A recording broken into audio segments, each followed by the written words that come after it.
Hi everyone, welcome back to the channel and College Process once again. I'm Ed from Principia Prep, and today we're going to be going over the college checklist for a completed freshman year. The first year is done, what to assess before they go back. But before we begin, if you are new to the channel and are looking for additional college content, please hit the subscription button down below. It will notify you when new videos do come out, as well as if you have any questions on today's video or any of the videos we have here on the channel, please leave your questions down below in the comment section. We do actually make a specific video for all the questions you leave every week. On Friday we post it, answering all the questions you've left on the channel with all the different videos in detailed format to allow us to be able to help you guys, give you more information about the questions you guys are asking about. I post that back on the channel every Friday for you guys to give you detail to all your questions. And of course, we are still running and will be continuing running every year going forward the James Memorial Scholarship program we have here at Principia Prep, where we give back to seniors going off to college every year. If you are interested in scholarship help, please make sure to watch the James Memorial Scholarship. Down in the description is the link to the video, as well as also down below in the description is also our Venmo, as well as the organization Buy Us a Coffee, to allow you guys to help support us here, to making it easier for us to keep making these college videos for you guys out there. And all that being said, let's jump right back into today's video. The college checklist for a completed freshman year. The first year is done, what to assess before they go back. Now with students home, let's as a family unit make sure we are on track, because remember, more and more students are taking 5 years on average to graduate college, and with college costs increasing, every extra class, every extra semester, every extra year adds up to tremendous costs, unfortunately. Now jumping right into it, the first thing we're looking for is the students' grades as well as the completed courses. We want to make sure they're completing enough credits as well as they have a good enough GPA. And when I mean good enough GPA is, I mean within the range of what we need for specific different factors. First, let's talk about college credits. Now right off the bat, the first year, you're typically looking for a student to have somewhere in the range of 30 college credits between the fall and the spring semester. Now the reason you want to be in that 30 credit range, and if, by the way, if you're a little bit short, let's say you have like 27, 28 credits for the first year, you're perfectly fine. Or if you have, let's say 32, 33, obviously you're above what needs to be done, but obviously means you're keeping on track, or you're above requirements, which means it's helping you stay on track, essentially, to get into the graduation phase within the 4-year time frame. Now the way it works is this, from a credit perspective. Almost every college out there will require your student to accomplish essentially between 120 to 128 college credits. Now, if you're not sure exactly how many college credits your college needs or what you need for your major, very simple. Go to the student's academic advisor, and by the way, every student has their own academic advisor at the college. It's basically like their guidance officer, kind of guiding them through the whole college process, telling them what classes to take, what courses they need to pass to get to the next level, so on and so forth, grade requirements. All these different factors are considered and helped out by the academic advisor at the college. If you speak with the academic advisor, well, they'll tell you right over the phone or even through email if you want to send them an email, exactly how many college credits that student will need based on their path, either major-wise or at that college to graduate with the amount of credits required within the 4-year time frame. So as an example, let's say they come back and say, we need 124 college credits over the 4-year time frame. That basically means if we have 30 college credits, we're right in line. What we can do if we're a little bit short, maybe 26, 27 college credits, what we can do is basically take additional credits every year. The goal here is, realistically speaking, kind of just to give you an idea here, numbers-wise, what you're looking to do from a credit perspective, is making sure the student basically takes 15 college credits per semester. 15 in the fall, 15 in the spring. That's what over the 4-year time frame will get them to that 120 plus range. If they're a little bit short, every additional semester coming up, they can take an extra credit or two. So instead of taking 15 credits, they can take 16 or 17 a year or a semester, and that way they'll get back on track of what they need to get to. But one of the benefits right now, as a freshman parent, freshman family essentially, knowing what the credit requirements are and where we are credit-wise is life-saving. Because of the fact that, I'll give you an example right here, let's just say the student takes the bare minimum of college credits. And by the way, I see this happen a lot, unfortunately. The way college works is no one's telling your student exactly the amount of college credits they need to take.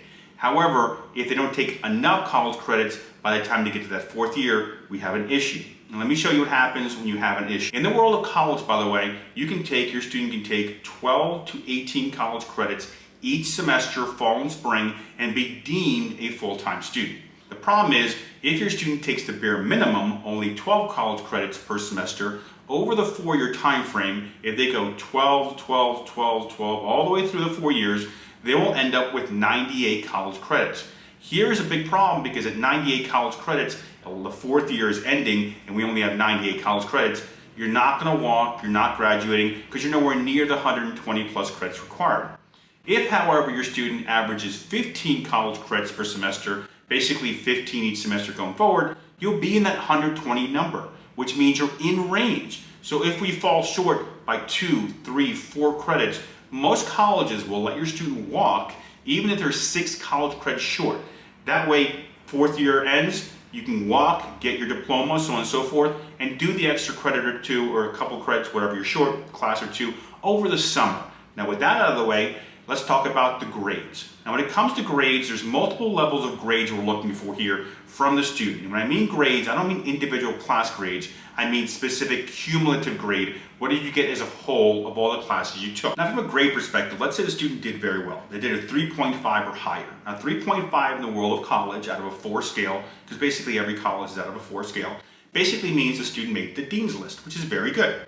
So if my student made the dean's list, first phone call I'm making, maybe a couple of days after they're back home from school and I've gotten the grades, I checked and got 3.5 or higher, first phone call I'm making is to the financial aid office. You might be wondering, why am I calling the financial aid office if we got a good GPA? And the answer is because of continuing scholarships. Many schools, believe it or not, will award your student additional scholarship money, or if you don't have a scholarship, actually provide you a scholarship now because your student has made the dean's list. But to be able to get these scholarships for whatever reason, I don't know why this happens, a lot of colleges do this, they're going to want additional paperwork. You would assume student made the dean's list, very good academic situation here, they're going to just basically reward us for that situation. Not the way it happens, unfortunately. Many times you have to call a financial aid office and ask them, we made the dean's list, are there any additional scholarships available? If they say yes, most of the time, unfortunately, they're going to say to you, make sure to fill out this document or this form. And by the way, the form documents like 4 questions, 5 questions. It's very simple. Most of the time it's what's their major and a few other questions. If they do ask for an essay, it's like a paragraph long. It's really not that big of a deal. But if you don't do this extra paperwork, they're not going to give you that extra scholarship money. I know it doesn't make any sense because they already achieved the GPA. It's just the policies of the colleges and the way things work. But we don't want to miss out on this because we don't want to find out 2, 3 years down the road, we kept making the dean's list and we never applied for the scholarship and we ended up losing thousands and thousands of dollars in scholarships that we're actually eligible for. Believe it or not, I see this happen every year. So that's the first level of GPA we're looking at is, are we at the 3.5 or above? The next level of grades we're looking at is the 3.4 to the 3.0. At this level, you're fine. Because at this level, even though you might not get more scholarship money from continuing scholarships available, typically through alumni, to be honest with you, but you are in the range to keep everything you already have.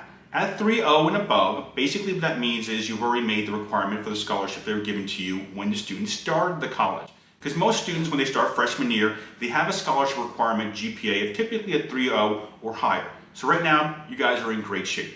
Maybe if you guys are in the 3.3, 3.4 camp, and you guys are thinking, I would have loved to have gotten extra money, well, you have another year, because most of the colleges that gives continuing scholarships for students for Dean's List 3.5 and higher, do it every single year. So since we're close, let's work at it, see if we can get it for the next year. In addition to that, now that we have the 3.5 and above, 3.4, 3.0, let's talk about the 2.9 level and below. At the 2.9 level, you might be in range here where you might end up losing your scholarship for next term, the start of the sophomore year. If you're under a 3.0 and the scholarship requires a 3.0, first thing I would do, contact the financial aid office. You might be wondering, well, Ed, what if we don't say anything? What if we kind of like fall under the radar? You're not going to fall under the radar. I've worked at many colleges, and one of the things that every financial aid office does is they check every student's grades individually, human being typically, or by a machine in some cases. And if the number is below the number required, you're going to lose it. So the best thing to do is just reach out to the financial aid office, let them know we fell below the requirement, we'd like to do an appeal if we're going to be losing it. You're kind of just jumping the gun, but in a good way, because you're basically saying to them, we're looking to appeal this right off the bat. Now, the way it works is most students, they don't realize this, are on probation the first year, academically speaking, because they don't actually tell the student this, but it's just kind of the way it works. If you all basically achieve what you need to achieve grade-wise, you keep the scholarship. If you don't, we take it away. If they take it away, the first time you take it away, you always appeal. And you provide them with information right up front quickly to get that scholarship at least retained for the fall semester of sophomore year. Now the way it works is you have to get that GPA back above the requirement. So let's say you got a 2.5 or 2.9. By the end of the fall semester of sophomore year, you must get that GPA back to a 3.0 or above. If you do, you keep it. If you don't, the scholarship is now gone. So essentially you've only gotten it, if you're lucky, for that extra semester or that extra year. Sometimes they'll give you the whole year to make it up.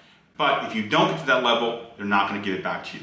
Now if you get close, let's say you had a 2.6, 2.5, and you did very well, and you got to, let's say, a 2.85, a 2.92, 2.95 scenario, I would appeal it again, letting them know and showing them, demonstrating all the work you've done, going to the learning center, the tutoring center, doing additional work, whatever it may be, taking extra credits to get you close enough. That could be a second appeal that could go through, and I have seen go through. And then from there, the last level is a 2.0 GPA and below. If you're at a 2.0 GPA or below, we're in very dangerous waters here. At 2.0 and below, or basically a 1.9 and below, there is no financial aid at all. You're not going to be eligible for federal aid, state aid, or school aid. It's federal guidelines. There's nothing that can be done. There is no appeal. You got to take the aid away. So in many cases, if we're below a 2.0, it's typically looking like, and typically what happens is the student has to go to another college, unfortunately. It's the way typically this works. And now with the big two out of the way, let's talk about the last two items you want to check off the checklist here before your student goes back. You also want to look at the student's schedule for next upcoming fall. What are the classes we're taking? What are the classes like? What is the difficulty level of the classes we're considering? To give you an example, let's say we're a pre-med student. We got to do a lot of sciences obviously here. But does it really make sense for us to take 3 sciences next semester with 3 labs attached on top of 2 additional courses, maybe English, maybe Spanish, maybe something additional on the liberal arts side? Or maybe it makes more sense to minimize the amount of sciences we have next year and kind of ease our way into the program. Now you might be wondering, well, how do we figure out if it's too much for us? Very simple. Ask the upperclassmen you've probably met on campus. Does this professor make things very difficult in the lab? Is this professor easier to deal with than doing multiple sciences at once? Or you can even ask the academic advisor again. What are the classes typically like if we decide to go down this path? What if we're taking multiple sciences? What if we're taking just one science? Is that okay? Is that not okay? Are we falling behind from a science perspective? You want to kind of figure out what the schedule will be like, not just for building credits, but what will help us succeed the best way. And getting information from upperclassmen as well as the academic advisor will help that be possible. In addition to those 3 factors, the last thing you want to consider is the housing. Now obviously after the first year, many students, and I mean a lot of students typically, after freshman year decide to move off campus. So the question becomes, does going off campus make sense for us or not? One of the first things I consider, and I tell parents all the time, is if the student's moving off campus, you have to look at, the first factor is, what is the cost going to be? And you're probably thinking, well, it's very simple, Ed. We have the housing cost of the school versus the rent. And it's really not that simple. Let me explain to you what I mean. I actually have a video, by the way, in more detail about this. So if you want to watch the video, this one here, about going off campus housing, I have it in the description down below. I'll put the link to it. The way it works is this. When you have a college providing you financial assistance, the college provides you grants based on 2 budgets. Either you have a commuter budget or a resident budget.